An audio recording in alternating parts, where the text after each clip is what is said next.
I always thought silence was the sound of peace. You know, that delicious silence of a tidy house, of a Sunday afternoon, of a stable life? I loved that silence. But I never imagined that, behind it, my marriage was screaming for help. I discovered that the man I shared my bed, my dreams, and my bank account with for the last 12 years wasn't just talking to his ex-wife. No. If it had been just a conversation, maybe I could have forgiven him. What I found on that old cell phone, forgotten in the back of a drawer, was a plan. A cold, calculated plan to destroy my life. And the worst part? His ex wasn't the villain of the story. The villain was sleeping right next to me every night, calling me my love. My name is Clara. I'm 42 years old, and until 3 months ago, I considered myself the luckiest woman in my circle of friends. Ricardo and I had that kind of marriage people praise at dinner parties. He was the attentive husband, the one who opened car doors, who remembered my mother's birthday, and who brought home flowers for no reason on a random Tuesday. We built a comfortable life. I'm an architect. He works in financial consulting. Together, we renovated a beautiful house in the suburbs, with a garden where I planted my hydrangeas and where we planned to grow old. We didn't have children by choice. We wanted to focus on our companionship, our travels, our us. Ricardo was always very transparent. Or so it seemed. When we met, he told me everything about Vanessa, his ex-wife. According to him, the divorce had been traumatic. He described her as an unstable, jealous woman, someone who suffocated him. He used to say, "Clara, you are my safe harbor. With Vanessa it was war. With you it's peace." I believed him. How could I not? He seemed so vulnerable when he talked about it. For years, I was the understanding wife who healed the wounds she had supposedly left. I took pride in that. I was the chosen one, the better one. Little did I know that the crazy ex-wife narrative is the oldest trick in the book. Our routine was sacred. Friday nights with pizza and wine, Sunday mornings with coffee in bed. It was a solid life. Concrete. Until the day the Wi-Fi in our house stopped working, and I needed to reboot the router kept in his home office. It was a Tuesday night. Ricardo was away on business, at a convention in the city. He traveled a lot, and I never suspected a thing. Why would I? He video called me every night, showed me his hotel room, told me he loved me, and went to bed early. The internet went down. I had a project due the next day and was desperate. I walked into his office, a place I rarely touched out of respect for his space, to reset the modem. As I waited for the lights to blink back to green, my eyes landed on a slightly open drawer in his desk. There was a faint light coming from inside. Curious, I pulled the drawer open. It was an old tablet, a model Ricardo said had stopped working years ago. It was plugged into a charger, vibrating silently. The screen lit up with a notification. My heart skipped a beat, not out of jealousy, but confusion. The name on the screen was V. Just the letter V. The message read, "Are you sure she doesn't suspect anything about the bank document?" I froze. My hand hovered over the screen. I knew his passcode. It had always been our wedding date. I tried to unlock it. It worked. What I saw wasn't just a conversation. It was a history. A long, continuous, daily history. And the profile picture. It was her. Vanessa. The crazy ex. The woman he claimed he couldn't stand to hear mentioned. I sat in his chair, feeling my legs turn to jelly. The office was cold, but I started to sweat. I began scrolling up. There were, "Good morning, my love" messages sent by him. Photos of him at the hotel, the same hotel he showed me on video, just from different angles, smiling selfies he never sent me. And voice notes. I clicked on a voice note sent by him 2 days prior. Ricardo's voice, the same voice that vowed to love me at the altar, said in a mocking tone, "Relax, Van. Clara is naive. She'll sign whatever I put in front of her. Just a few more months, we settle the sale of the beach house, and I'm free." The tablet slipped from my hand and fell onto the carpet. The muffled thud was the only sound in the room. I couldn't cry. I was in absolute shock. Naive. He called me naive. And the beach house. That was an inheritance from my grandmother. It was in my name, but we were renovating it to rent out. In that moment, the world spun. My reality, my security, my husband. It all turned to smoke. I didn't sleep that night. How could I? Every fiber of my body wanted to call him, scream, curse, demand an explanation. But something inside me, perhaps a survival instinct I didn't even know I had, said, no. If you scream now, you lose everything. He thought I was naive? Great. I would use that to my favor. I spent the early morning hours reading. I read 3 years of conversations. I discovered things that made me want to vomit. I found out that his business trips were actually getaways to meet her. I found out that the new car he bought for us was actually being used by her during the week. But the worst wasn't the physical betrayal. It was the emotional and financial betrayal. They mocked me. Vanessa wrote, "Does she still wear those tacky architect clothes?" And Ricardo replied, "She thinks she has style. Let her be. The money she earns is what pays for our dinners, Van." They were draining our savings. I saw bank transfers disguised as investments and consulting fees that went into shell accounts. And the final plan was the sale of my beach house. He had been pressuring me for months to transfer the house to a company name he created, saying it would be better for taxes. When the sun came up, I was a different woman. The sweet, confident Clara had died in that office chair. The person who stood up was a wounded woman, but armed with the truth. Ricardo arrived from his trip on Thursday night. I was in the kitchen, chopping vegetables. The sound of the key in the door, which used to bring me joy, now sounded like the unlocking of a cell. "Hi, honey," he said, walking in with that wide, fake smile, carrying his suitcase and a bouquet of wilted airport flowers. I missed home so much. He came to kiss me. I had to use all my willpower not to recoil. I let him kiss my cheek. His scent. It was the same cologne as always, but now I smelled the phantom stench of betrayal. "How was the convention?" I asked, not looking him in the eye, focused on chopping a carrot harder than necessary. "Exhausting," he replied. "Lectures all day, boring dinners with clients. You know how it is." All I could think about was our bed. Liar. I had seen the photos of him and Vanessa drinking champagne on the hotel balcony. "Glad you're back," I said dryly. He sensed something. Ricardo was manipulative, and manipulators are observant. "Is everything okay, Clara? You seem tense." I lied. "Just work. The shopping mall project is driving me crazy." He relaxed. "Of course. The naive Clara only thought about work. You need to relax. How about we sign those papers for the beach house this weekend? That way we get this bureaucracy out of the way and can take a trip." My stomach churned. He wasted no time. "Maybe," I replied. "Leave them on the desk, I'll take a look."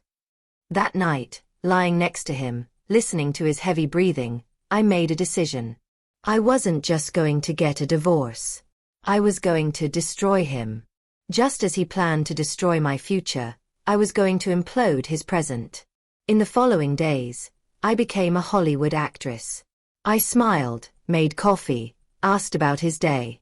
Meanwhile, I hired a lawyer specializing in matrimonial fraud and a private investigator. I handed the tablet over to a forensic expert to extract everything. But the tension at home was growing. Ricardo was impatient. "Clara, did you sign the house transfer?" he asked on Saturday morning while we were having coffee. "Not yet, Ricardo. I need to read it calmly." He raised his voice for the first time in months. "Read what?" "It's standard. Don't you trust me?" The perfect husband mask was cracking. I took a sip of coffee and looked him in the eye. "I do. But my father always taught me to read everything." He huffed and stormed away from the table. He went to the office to call someone. I knew who. I walked to the door and pressed my ear against it. I heard him whisper, "She's stalling. I don't know, she's acting weird. No, she doesn't know anything. She's just slow like always. I'll get the signature by Monday." That was the last straw. He underestimated me so much he didn't even bother to keep his voice down. I needed to know more about Vanessa. Who was this woman who accepted being the other woman for so long? The investigator brought me a dossier on Monday. And that's when the major plot twist happened. Something I hadn't even understood from the messages on the tablet. I opened the manila envelope inside my car, in my work parking lot. There were photos, documents, certificates. Vanessa wasn't just the ex-wife. Vanessa and Ricardo had never legally divorced. I felt the air vanish from my lungs. The divorce decree he showed me before we got married? It was fake. A crude forgery that I, in love and blind, never verified at the registry office. I wasn't the wife. Legally, I was the mistress. Or rather, I was the victim of a bigamy crime. But it got worse. The dossier showed that Vanessa didn't live in a rented apartment like he said. She lived in a house in another state. A house bought 3 years after my wedding to Ricardo. Bought in his name. They had a complete double life. And the reason they needed to sell my beach house? The investigator discovered that Ricardo had a massive gambling debt. He wasn't saving money to run away with Vanessa out of love. He was running away from loan sharks. And Vanessa. She was an accomplice, but she was also being deceived. He told her that I was a business partner in the firm who kept him tied down by contract. The web of lies was so complex I felt dizzy. He didn't love either of us. He loved the money he could extract from us. Vanessa had sold her parents' apartment to invest in his businesses. I was about to hand over my inheritance. Ricardo wasn't an unfaithful husband. He was an emotional con artist. A predator. I closed the folder. The tears dried up. Now, all that remained was hate. A cold, surgical hate. I knew what I had to do. I got home early that Monday. I set the dining table. Lit candles. Made his favorite dish, shrimp risotto. I opened a bottle of expensive wine, one of the ones he saved for special occasions. When he arrived, he was surprised. "Wow, what are we celebrating?" he asked, suspicious, but seduced by the smell of the food. "Freedom," I replied, smiling. "And the signing of the papers." His eyes lit up. The greed was visible. "Did you sign?" I said. "Sit down, let's have dinner first." We ate. He was euphoric, talking about how our life was going to improve, how we would travel to Europe. I just nodded, sipping my wine and watching the monster chew. At the end of dinner, he wiped his mouth and held out his hand. "So, where are the papers?" I stood up calmly, walked to the sideboard, and picked up a blue folder. I walked back and placed it in front of him. He opened the folder with a victorious smile. But the smile died instantly. Inside the folder wasn't the deed to the beach house. There was a color copy enlarged of his chat with Vanessa where he called me a cash cow. And right below it, his marriage certificate with Vanessa, dated 15 years ago, with no divorce annotation.